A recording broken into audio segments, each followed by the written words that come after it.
Portions of our programming have been pre-recorded. The Good Neighbor Network, WGNS, Murfreesboro, Smyrna. Flagship station for MTSU Sports. Have you seen traditional chiropractors or various medical providers but have not found relief? Dr. Austin Schumann with Horizon Spinal Care. Experience the difference at Horizon Spinal Care, the only NUCA chiropractor in Middle Tennessee.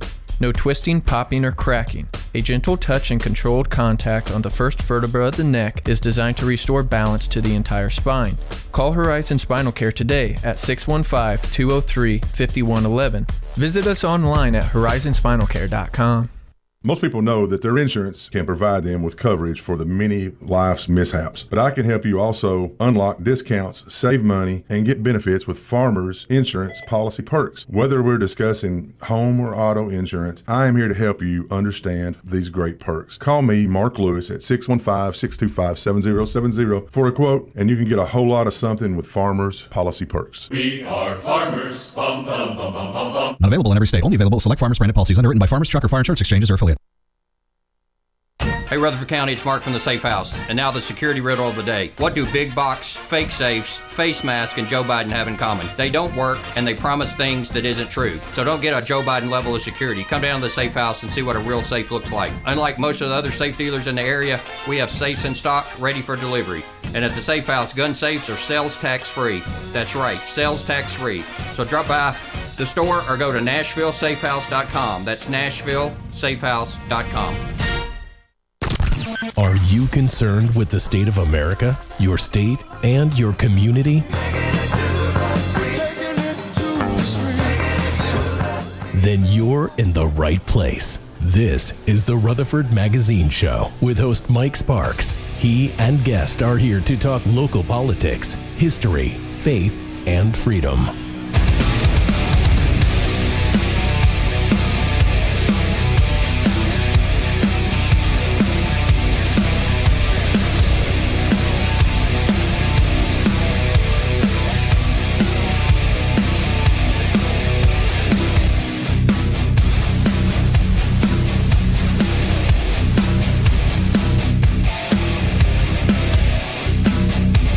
All right, you're listening to Rutherford Magazine Show. I'm your host, Mike Sparks. Got a big show tonight.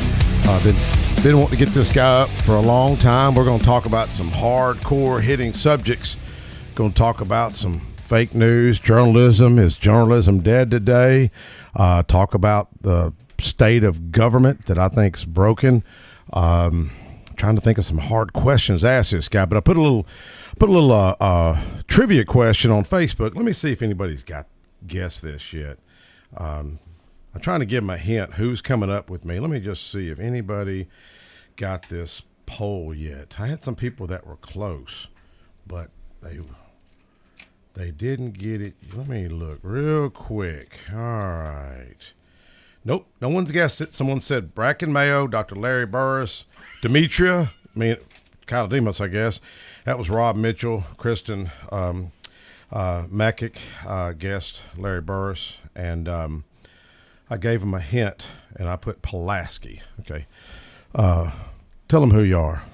Mike, how are you? Dave Gould, Main Street Media of Tennessee. All right, been wanting to get you up here for a long time, and I've also got in the house Dan Upright. Dan, how you doing?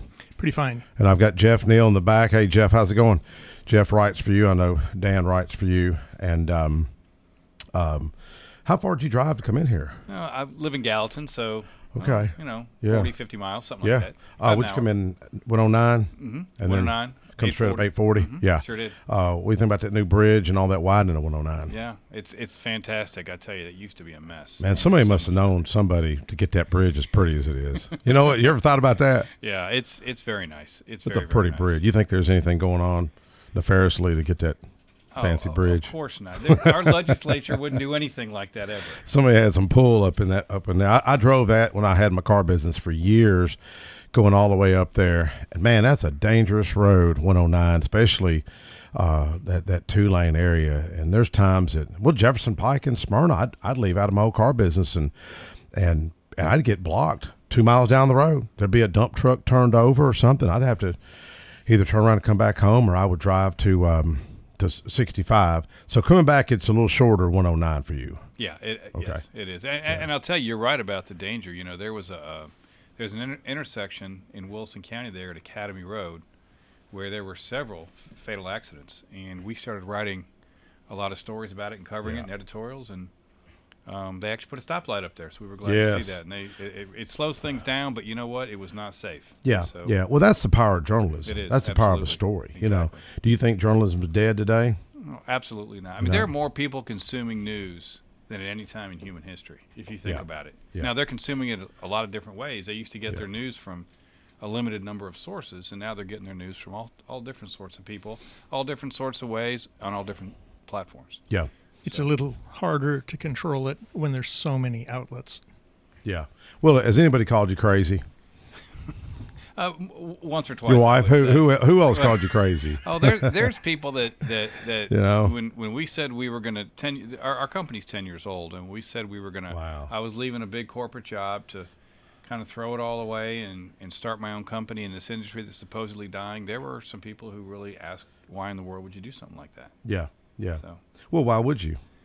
Well, I tell you, I saw a viable business with hyperlocal media, and I love hyperlocal media. I think it plays a critical role in our communities, and I wanted to do everything I could to help make it work and help preserve it. And like I said, I saw that there could be a business. The daily newspaper business is probably going down. It's probably not going to survive, certainly as dailies, but I saw these weekly community local hyperlocal newspapers with hyperlocal news. I thought that we could do something with that, and so far we have. I agree. Explain to listeners what hyperlocal media is.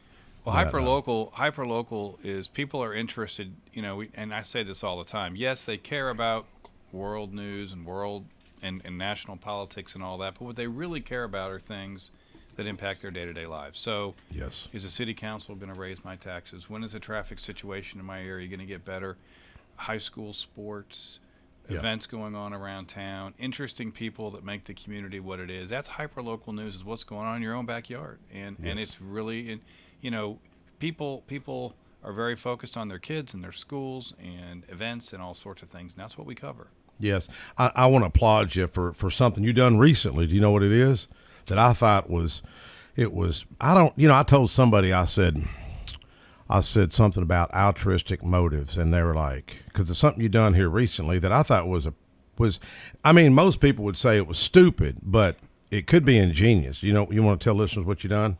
Are you talking about the Pulaski? Yeah, Pulaski.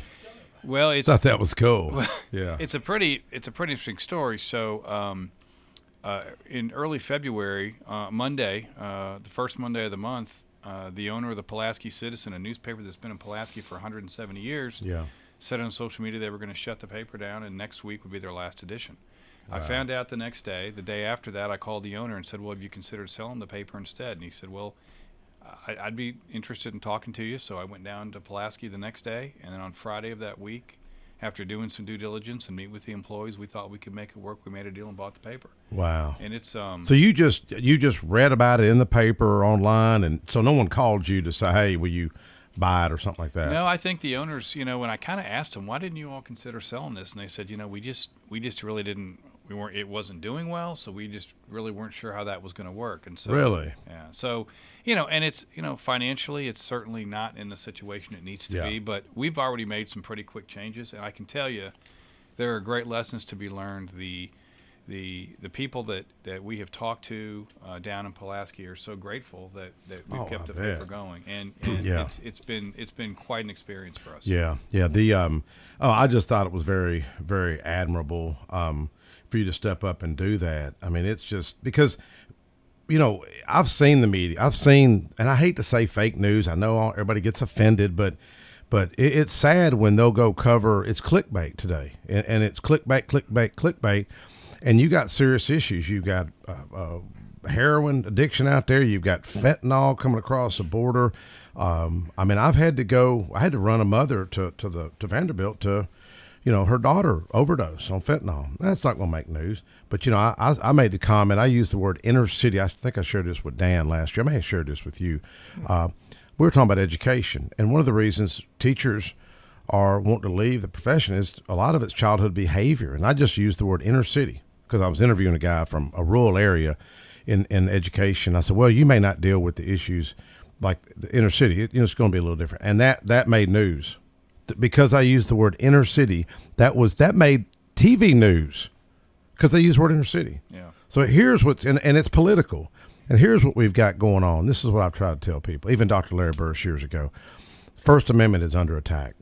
I even told Phil, you know who Phil Williams is? Okay. Yeah. I seen Phil in the hall last year. It was kind of funny. I said, Phil, you looking for me? He was running around the cameraman. You hope not. And he looked like, what? And I said, Phil, you looking for me? He goes, you've been subpoenaed by the FBI? I said, no, sir. Well, I'm not looking for you. And I've got a little First Amendment card I got from my professor, Dr. Christine Eschenfelder. Sweet lady. Used to be a TV reporter down in Florida and some other areas. Her husband's Dan. And I just happened to stop by her office and asked if there's any First Amendment cards. Where can I find? And she had a stack of 1,000. She goes, here. Gave me a whole stack of them things. So I hand Phil Williams the First Amendment card. I said, First Amendment's under attack. He looked, he was like, yeah. And I told him about some legislation we're carrying. We think we've uncovered $90 million worth of overbilling. It doesn't make news. But make the word, say something about inner city, and that's clickbait, and they'll paint you as a racist. That's what, I mean, do you see it?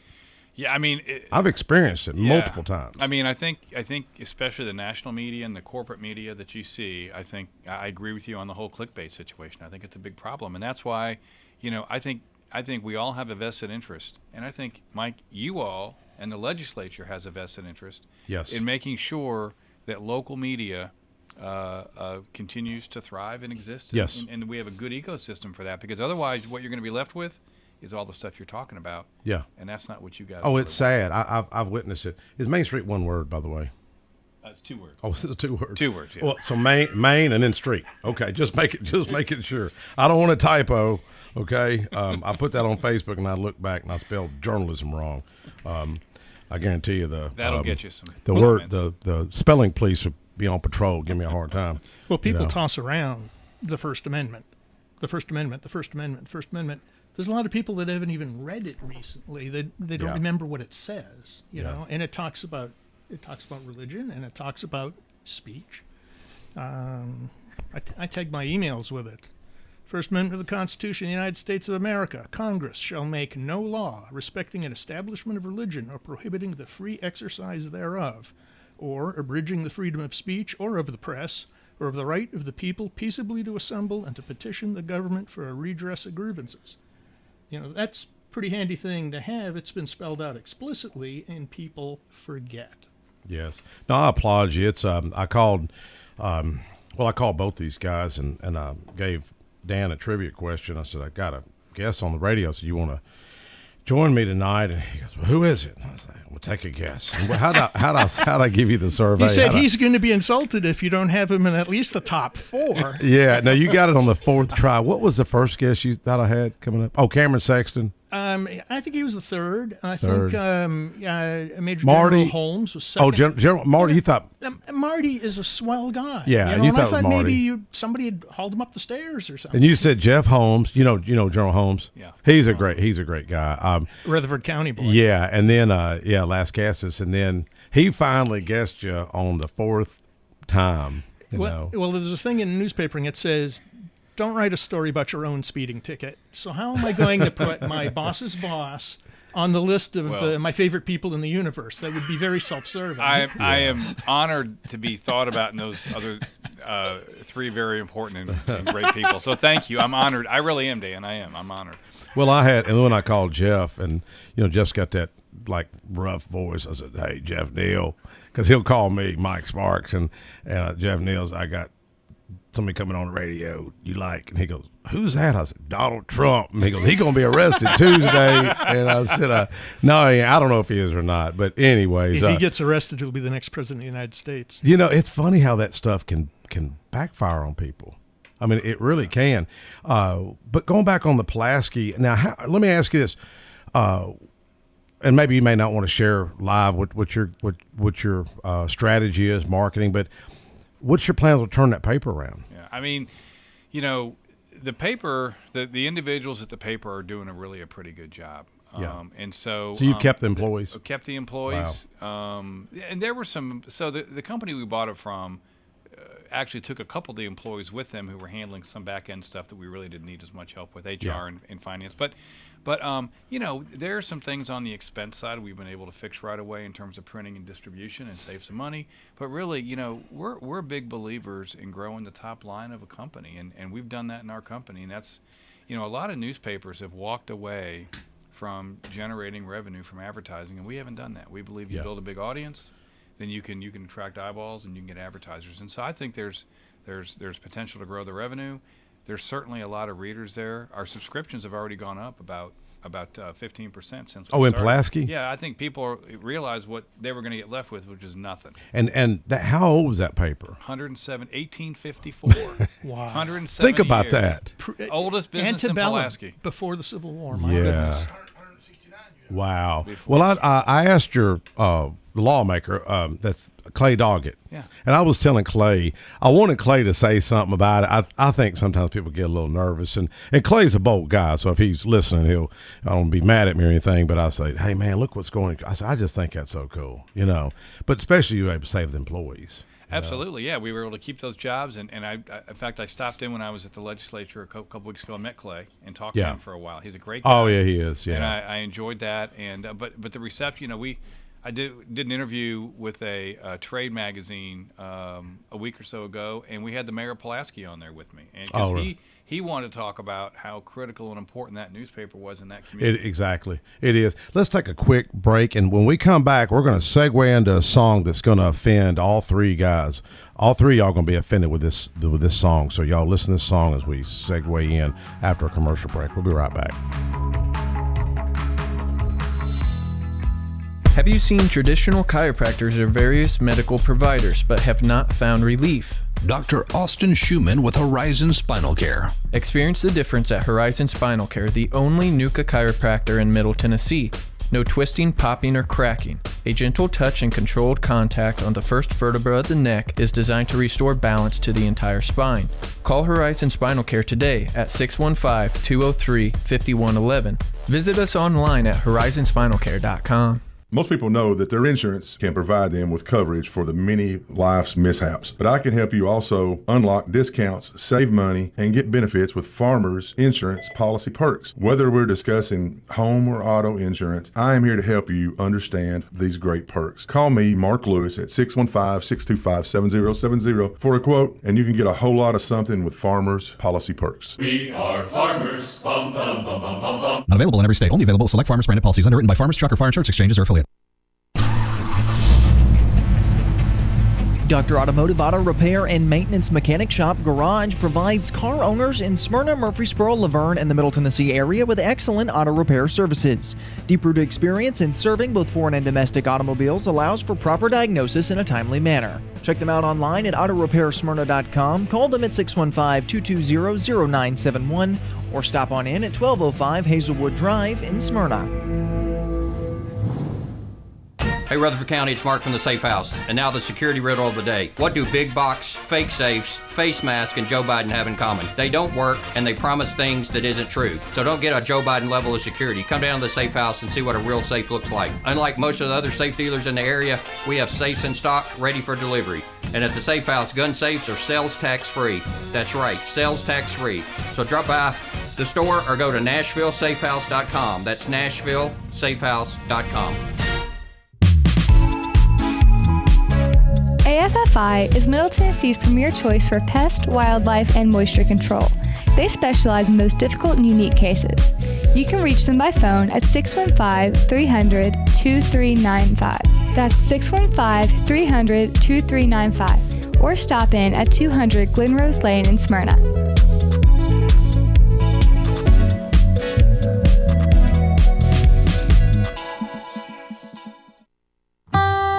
This is Allie Dowenhauer with Isaiah 117 House. Isaiah 117 House provides physical and emotional support for children awaiting foster care placement here in Rutherford County. We are changing the way foster care begins, and those kiddos are brought to our house to hang out and wait for a foster family, and they're given everything they need. We support foster children, DCS, and foster families here in Rutherford County. Visit us at www.isaiah117house.com or visit our Facebook page, Isaiah 117 House, Rutherford County. My wife and I enjoy going by Yard Sale Inc. We usually go to both locations, the one in Smyrna as well as the one in Murfreesboro. A lot of times on Saturday mornings we stop by, and their inventory changes weekly, so you never know what you're going to see, and it's mostly open box. The name fits it. It's exactly that. It's a yard sale. If you don't totally agree with the price, the staff is always friendly and nice and willing to work with you. That's the Yard Sale store in Smyrna at 111 Enon Springs Road West, in Murfreesboro at 204 South Front Street, and online at bestdealintown.com.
Kick 'em when they're up, kick 'em when they're down. Y'all ever heard that song?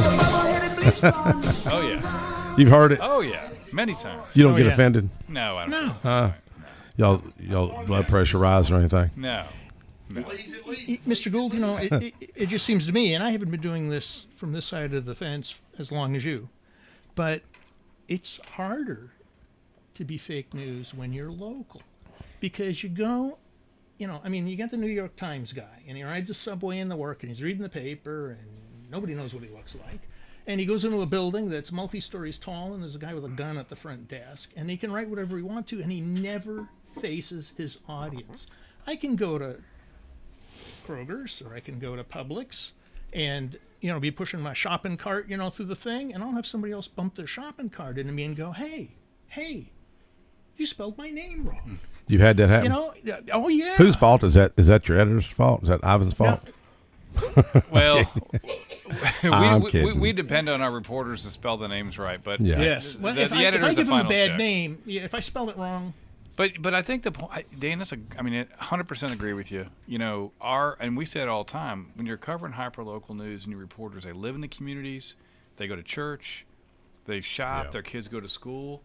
And, that's not, and we still got to be tough on the mayor, and we still got to be tough on the school board. Yeah. But we got to be fair. Yeah. And if we're being fair, then everything, I think we're going to be fine. But you're 100% right. These national journalists don't have that same type of accountability. Yeah. And so we feel, I think, an extra layer of obligation to be fair to people. Yeah. I think y'all have been. I've never seen anything that I thought was wrong. I did pull up a story, not y'all's paper. It was Senator Gardenhire, and it was something about, because I'm a little worried about the county government, what's going on in county government. I don't know how we're going to continue to build schools. You're going to see this across the state.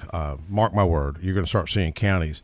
They're not going to be able to fund existing infrastructure, and it's really worrisome. Look at the Capitol today. We had a water main break right there at Court of Hull. Water just pouring down the stairs. You see it? I heard about it. It was surreal. I mean, it was like a waterfall. Well, water lines get to be about 40, 50 years old, and they've got to be replaced. And if you don't keep good track of which ones you have replaced, you end up having them break. Well, it's going to be a serious issue. The capital projects that's going on with the school system, and I guarantee you, I got a couple school board listeners and right now, and county commissioners, they're worried as well. I mean, the mayor is worried as well, and we're seeing these problems. So I just pulled up, across the nation and state, what are other counties facing with infrastructure needs in school, and I seen an article in Hamilton County down in Chattanooga. And I seen the headline, and the headline read something about they were calling the senator, they referred to him as a Grinch. And I thought, I just didn't think that's appropriate. Why would you try to paint him as a Grinch? He's there at a public meeting, a Chamber of Commerce, listening to folks, talking about the challenges, talking about what the state can do, and that reporter. And then I looked down at the reporter's bio, and he was an award-winning journalist, had a degree, I think, in economics. And I just thought that was unfair to do that. Yeah, I mean, you shouldn't call names. You should report the facts. But back on the schools, I think it's a great point, and we see this in Middle Tennessee. We have a new set of schools every year, somewhere around the greater Nashville area, and you think about the lack of efficiency of a school building. It's a shame, but it's reality. Yeah. That schools working 8 hours a day, only 5 days a week, and only 9 months a year. Yeah. And so it's going empty probably 2/3 or more of the time. Yeah. And yet we have to spend all this money. And I agree with you. They're between a rock and a hard place. And, we kind of lived the experience of virtual school there through COVID, and I don't think that people thought that worked very well. Yeah. So, there need to be different solutions for how we get kids educated, so we're not having to build schools all the time. Wouldn't it be better if we could spend that money on teachers, or spend that money on more support? Yes. Instead of the $150 million or whatever they spend every time they got to build a high school. Oh, it was $108 million 3 years ago, and I've been saying it's unsustainable for probably 10 years. Been saying the word unsustainable, and we were at Rotary today, and new commissioner Phil Wilson. I mentioned it at Rotary because we had a charter school group speaking. They may have a charter school coming in if it's approved. And I said it's 100. It went to 125. He said, no, now it's 150. Yeah, it's 150. I think totally unsustainable. Yeah, it is. It is. Well, and, you're also, though, you're probably going to have some legislators in some rural areas who aren't having to build schools every year. This is happening in these high-growth areas like Nashville, I assume probably Chattanooga, maybe happening in the suburbs of Knoxville as well. But it is it's just something else, and there's got to be some solutions, but I'm not sure what they are. Yeah, you've got to have a discussion. If you've got folks that want to shut you down, and you got the word police and the thought police out there that's on patrol, they're just patrolling all the time, and they hear you say inner city. Well, how do you deal with deviant behavior? I mean, do you say high density students? I mean, how do you say that? And I even had a reporter who I really like, a local guy, and it's not you, Dan, it's another guy. And I'll tell you, it's Scott Broden. I'll tell you, and Scott, we were talking, and I shared that with him. He says, well, I say inner city all the time. I said, well, if you're a white conservative Republican, no, you can't say inner city. So what do you say? How do you address the problem? Larry Burris was, Dr. Burris? Sure Dr. Burris was one of my professors. Really think a lot of Dr. Burris. And I had him at the Capitol. And if people don't believe there's false narratives, agenda setting theory, which is a real thing. I'm learning the graduate class, communication, and I was doing a live radio show from the state capitol. Okay, and I was at the porch. It'd be the south side porch, and all the protesters were down there on the plaza doing a live radio show. So Dr. Burris is my guest, but I'm at the Capitol, so I couldn't be in the studio. So Dr. Burris came to the studio, and Scott Walker had him on, and I've been saying the media doesn't print; they don't really report the news factually. They don't report the truth. And so I'm on the front porch, and I'm watching the protest. In fact, a couple of protesters knew me. They're like, "Mike Sparks, we see it." They're kind of yelling at me. It's kind of funny, and I'm waving at them. And there was about 15 protesters, and all the troopers were lined up. A bunch of troopers there, and I'm on the radio. And I'm listening to Dr. Burris. My premise is the First Amendment's under attack. Media many times is biased. And I look over towards the protesters. Remember, I'm at the Capitol, so I'm perched up probably 60 feet high or whatever that is, looking over, and I seen a guy in a wheelchair that's a protester, and all of a sudden I see two guys pull him he's out of the wheelchair, laying on the floor, jumping and having seizures. So I yell at the troopers, I'm live. We've got the recording. I wish we'd pull it up. And I yell at the troopers. I said, look at that guy. He's having seizures. You need to go render aid. And I'm kind of yelling it. And all of a sudden the protesters are blocking THP from rendering aid. And it was a female officer was with one of those defibrillator machines going down there. And they were blocking them from rendering aid. And I seen a NPR reporter there. And then I seen a Tennessean reporter. And remember, I'm live on the radio. And I look over at them. I said, y'all going to cover this? Or are you going to cover what we're seeing right here? You know what the story was? And I said on the radio, I said, here's what you're going to hear. You're going to hear a fire truck pull up. You're going to hear an ambulance pull up. And that's what happened. They picked the guy up. You know what they did? You know what NPR did? NPR makes a story, and they said, Mike Sparks tries to tell me how to do my job. Didn't even cover the protester and them rendering aid to save the guy's life. Then the Tennessean reporter, she put something on Twitter about the reporter. About the protester. She did report it fairly, and I heard she got attacked so much with, I don't know if it's bots, I don't know what it was, but because I didn't get to see it, and they blasted her, and she took her Twitter down. She just eliminated it. And Clay Doggett witnessed some of this because he had somebody from a radio station up there. They witnessed some of it. I think there was a little snippet in the news that one of the protesters one of the people that were blocking the troopers ended up getting arrested. I think he shoved him or something like that, got arrested. But when we see those kind of things and you hear different reports, man, that's a threat. That is a threat to this republic. Am I wrong? Yeah, that's certainly what you described, Mike. Sounds like it's a problem. And here's what I would say to you, though, as a legislator and as a leader in the state. Yes, sir. Is it seems like every year those of us, people like me and others that are part of our newspaper association, are coming to Capitol Hill trying to save ourselves from some of the legislation that's being proposed, whether it's dealing with open records or public notice. And I would say, I really think, and I'm going to share these thoughts with a lot of different legislators that I hope I can meet with when the session's over. Yeah. But I think you guys really need to take a step back and ask yourself what you want the local media ecosystem to look like. Yeah. Because if you don't have your local media, whether it's WGNS radio, whether it's Main Street Media newspapers, if you don't have that, you're going to be left with Google, Facebook, and corporate journalism. Exactly. And you're going to get exactly what you don't like. And I think that most legislators feel like you do and believe like you do.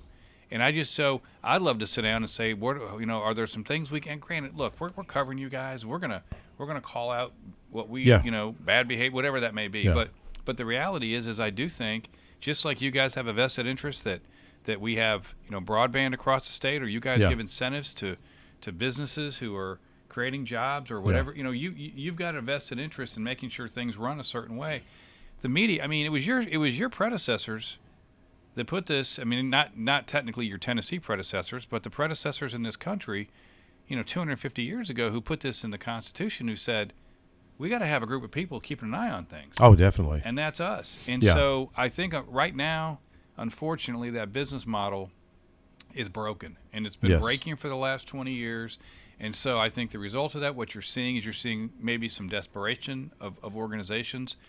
You said clickbait, that sort of thing, trying to get as much of that as they can, as opposed to good, honest journalism. And I don't know. I'm worried about where we're going, and I think as a state, I think you guys need to think about that as well. Exactly. There's a part of the you had the First Amendment, and the founding fathers and everything like that, and George Washington, I think, in his farewell address, made comments about factions, about partisanship, about parties, and about how that would be really hazardous.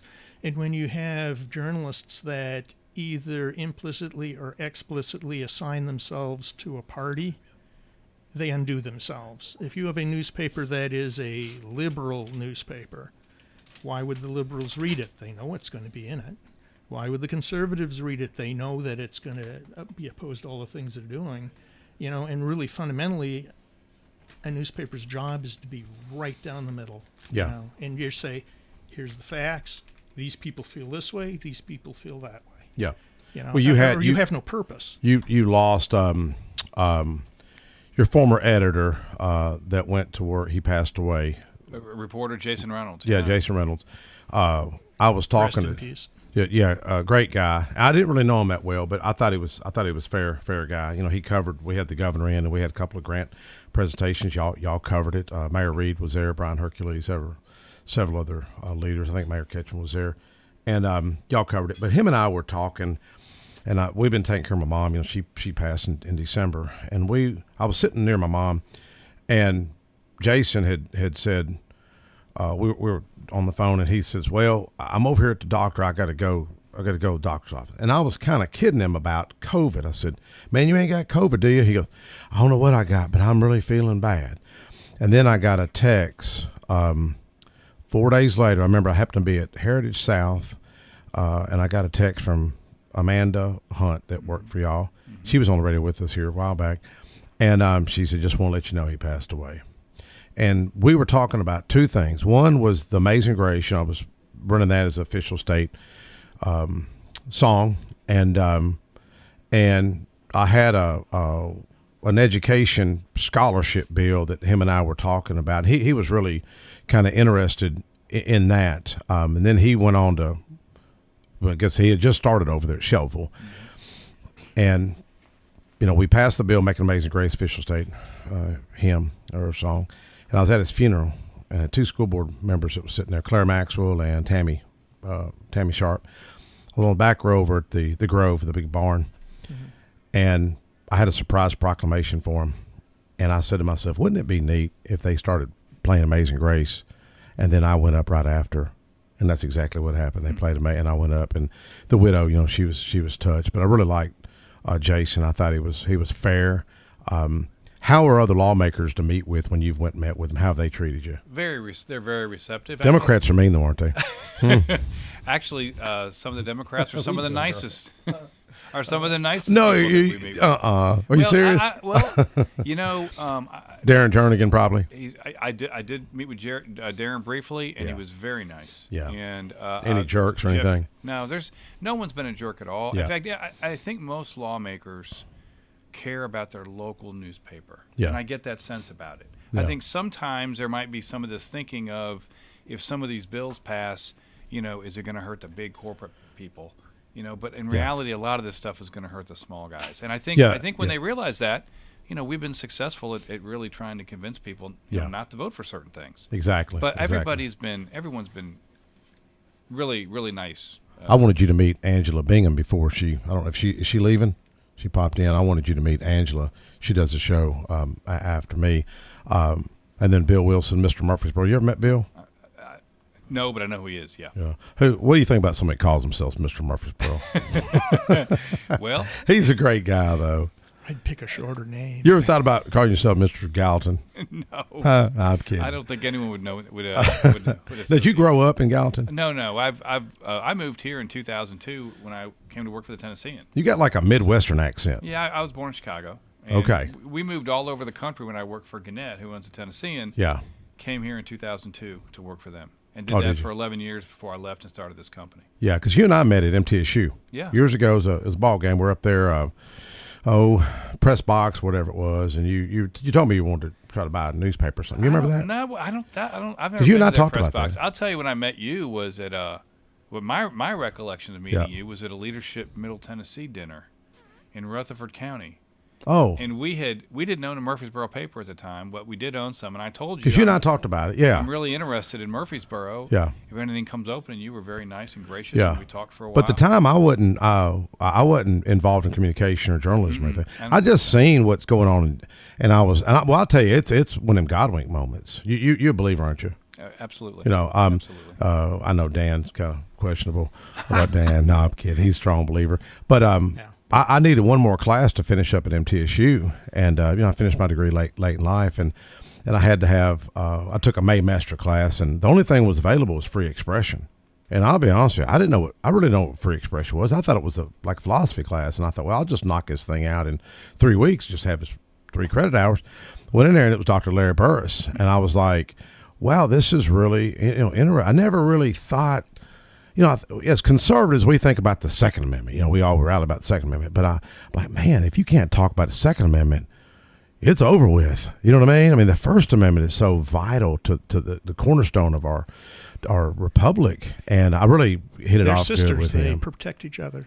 And it really inspired me, but also the adversity motivated me, because I'm like, man, this is wrong. And I was taking a TV news class, Dan Eschenfeld us in his class, and the media, they literally, it was propaganda. They're trying to say that I said teachers make too much money. I never said teachers make too much money. I was asking for transparency in education, and they were able to spin it and get it to like the TV stations. I mean, I was like, whoa, this is some deep state stuff going on. And my professor, he says, man, what they're doing to you is unethical.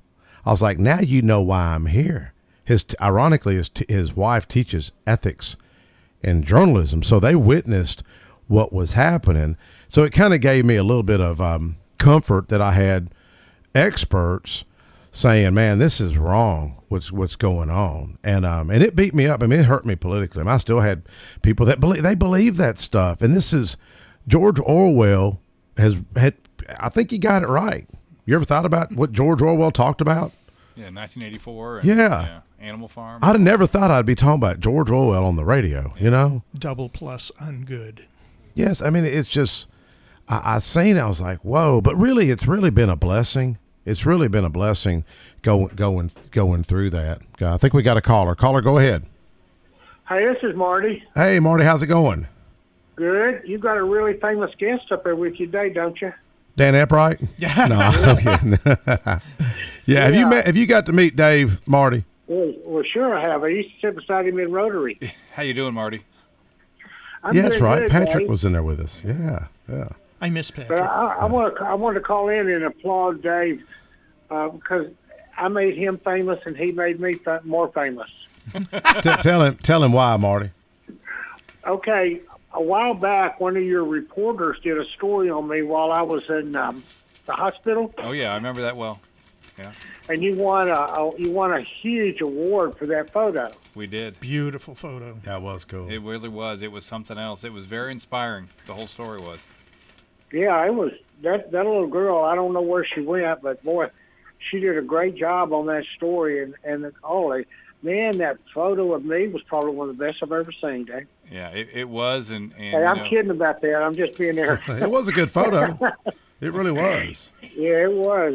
It was a photo. I mean, and I think the headlines was I survived a near fatal car wreck or something like that. That rings a bell. That's right. That's Yeah. right.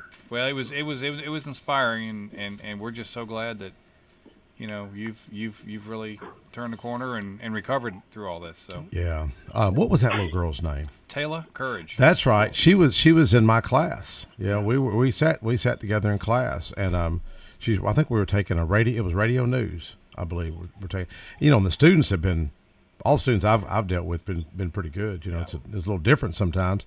Marty, you do a little writing. You wrote a story here recently because I had you at the state capitol, and tell Dave what I said on the House floor. Oh, Dave, I tell you what, you may be in bad company after this, okay? He knows that. But no, when I was working for the state of Tennessee, of course I don't have any. I have some real strong political affiliation to the Republican Party. Well, the new governor came in; he was a Democrat, and so I've worked in the campaign for the Republican against him, but it didn't work out. And then I got a call up to the governor's office.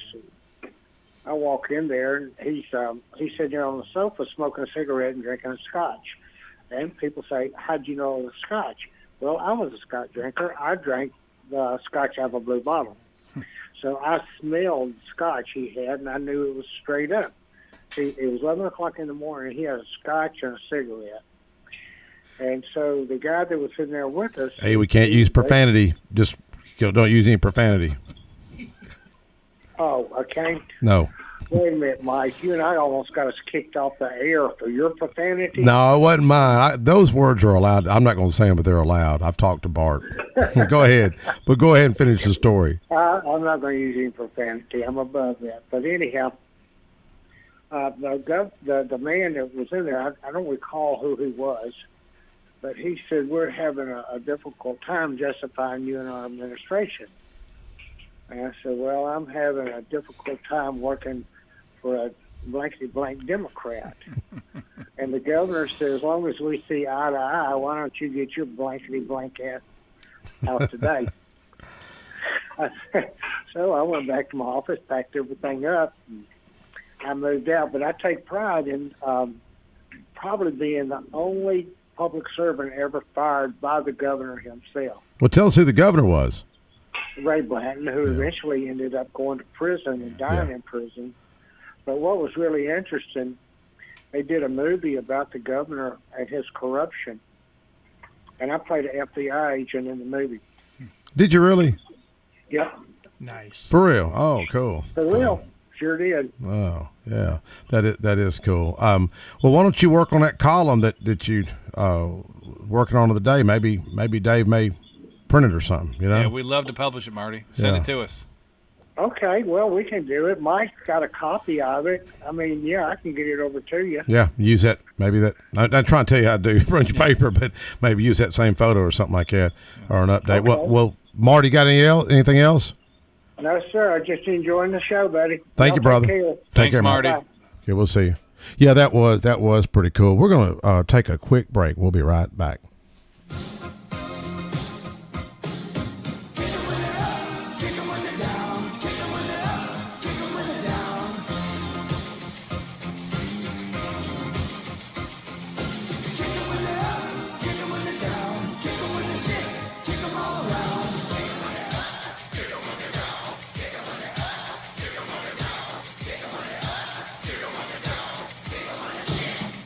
Have you seen traditional chiropractors or various medical providers but have not found relief? Dr. Austin Schumann with Horizon Spinal Care. Experience the difference at Horizon Spinal Care, the only NUCA chiropractor in Middle Tennessee.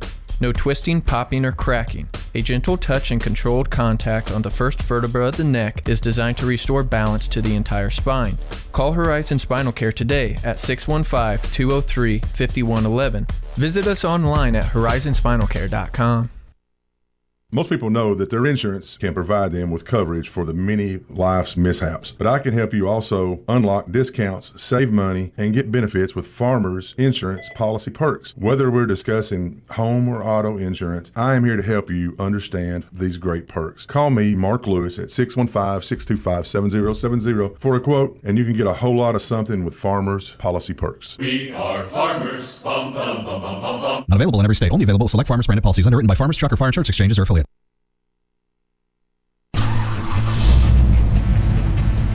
Dr. Automotive Auto Repair and Maintenance Mechanic Shop Garage provides car owners in Smyrna, Murfreesboro, Laverne, and the Middle Tennessee area with excellent auto repair services.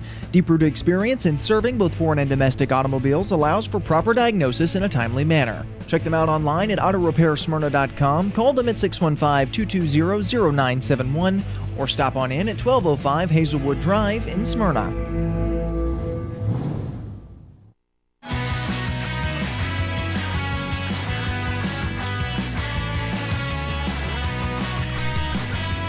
Hey, we're back talking state of journalism today. Main Street Media publisher Dave Gould. Am I saying it right, Dave? Gould.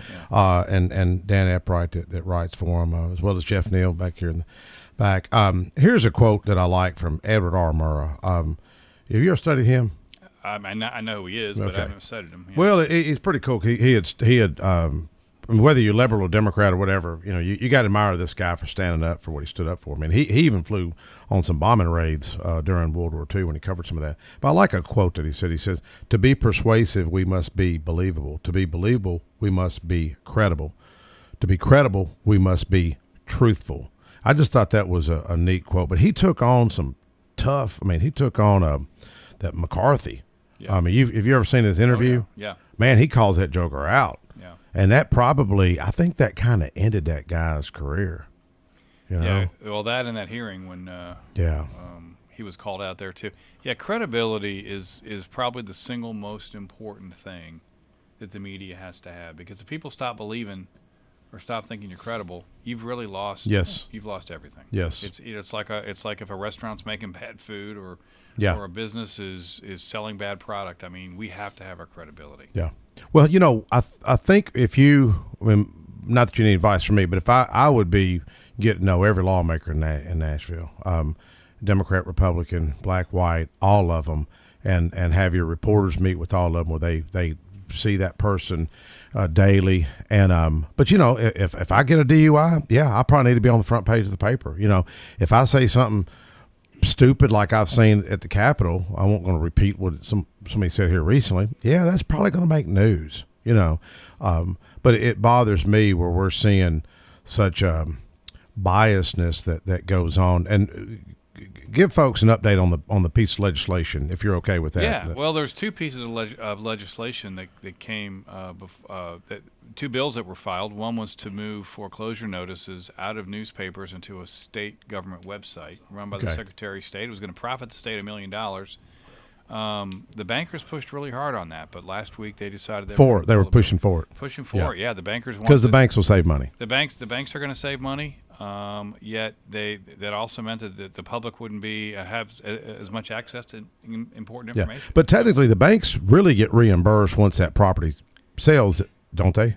They do. They recoup it back. Absolutely, they do. Yeah. They do. So now whether the cost of the notice is included in that or not, I'm not sure. But so that worked out well. Another bill that we just found out Friday has been pulled was to move county notices out of newspapers and onto government websites again. And, you know, there's a little bit of the fox watching the hen house there. And so I think it's important you've got an unbiased third party who is making sure that information is being noticed to the public. Well, couldn't we just put those notices on Facebook? Well, what about that? Well, you'd have to buy a blue check or something, you know, at the very least. I mean, exactly. And half the people aren't going to believe it, and a lot of people aren't going to see it. And so I think that's where we can provide credibility. Now, we've got to charge a fair price, and I think we actually do. I mean, openness and transparency isn't free. Yeah. You know, I mean, you all have a responsibility, and I think all government does, not just at the state level, at the county level, at the city level, of being open and I mean, it is, you know, we are citizen politicians here. So the citizens have a right to know what's going on, and sometimes that's not free to be able to make sure you've done a good job of giving people access to that. Yes. The voice, people may not believe that their voice matters. I'm telling you, your voice matters. When people call my office or ask me something at the chamber, or I'm at Food Line, and they're like this, we've got a bill. There's a bill now. I'm getting some calls on about homeschooling, and people are calling me. Bracken Mayo's wife Sarah texts me. One of our church members, Taylor and Brianna, they text me. I'm like, okay, I need to be paying attention to this. I'm not on the education committee, but I need to pay attention to this. They were like, well, why are we even mentioning it here? Well, my spidey sense starts going off. Now, the speaker's got the bill, and so does McNally. Lieutenant Governor McNally has it. No disrespect to either one of them, but it's like, okay, why are homeschoolers mentioning this piece of legislation? But people's voices, they do matter. Absolutely. You know? I mean, I think sometimes bills get carried because of a few people who've raised it. Oh, it can. And so sometimes that's what happens. And then, you know, it matters in voting. We had a county commission race in Sumner County this last year. It was a tie. Wow. So I mean, it was a dead-out tie. The county commission ended up selecting who they wanted to win. But, you know, if anyone in that district thought their vote didn't matter, they were wrong. Oh, yeah. We had that happen in Rutherford and Smyrna years ago. Laverne, well, we had it happen this last election. Laverne was off by one. A vote. One was up by one vote. Graham Coates, and he's back on the planning commission, which is a good spot. He's a great guy. He's a very bright guy. He's from Great Britain, and a very highly intelligent guy. He's got that British civil servant persona. Yeah, he's from England, but he and a great guy. But you know, he's sometimes a citizen now. But. Yeah, well, sometimes you know the Lord shuts one door and another door that's better gets open, you know. But we had I remember it was James Yates and Clyde Jones tied in Smyrna back in, I think it was 2000, tied, and they had a runoff, and James end up winning it. But it does matter. You've got a couple of good stories in the Murfreesboro Post this week. You want to tell us about what some of these are? Well, actually, Dan's here. He probably wrote some of them. So you want to talk about them a little bit? I am pretty happy about the front page above the fold, red and white striped canopy, Reeves Sain's drugstore back. Yeah, that's cool. That's important, Yeah. And I mean, Mr. Reeves ended up with, is he state senator now? He is. Yeah. State senator, but I guess he's got family, or things have settled down. I think it's Rick Sain is on, and there's two other pharmacists. I don't see their. I don't have their name. Well, let's see what Danielle Ray wrote here. Yeah. What are? But that's a good story that people do care about, and the TV's been great about covering it too. Absolutely. Yeah. People love having. And you've got churches, and you mentioned the churches. You got a list of churches in there that folks, if they're new to Rutherford County, can see. Yeah, we've got a local calendar. We've got high school sports. We have obituaries for people who passed away. Yeah. Well, y'all have my mother's in there. Oh. I told you she was Catholic. She was what I call Pentecostal Catholic.